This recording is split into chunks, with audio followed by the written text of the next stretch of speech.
এই ফলগুলো হলো ডুরিয়ান। আমাদের দেশে জাতীয় ফল কাঁঠাল আছে না? এখানেও সবাই এই ফলটাকে জাতীয় ফলই বলে।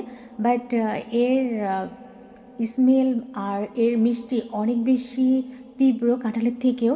বাট এখানকার অনেক চাহিদা এই ডুরিয়ানের। দেখতেই পাচ্ছেন যে 36 রিঙ্গিত, এটা অফার দেওয়ার পরেও এতটুকু ডুরিয়ানের দাম কত বেশি।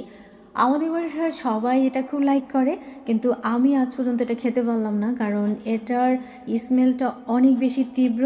বাট যারা একবার খেয়েছে তারা বলে যে বারবার নাকি খেতে মন চায় এই ডুরিয়ানটা। আই ডোন্ট নো এটা তারা কেন বলে।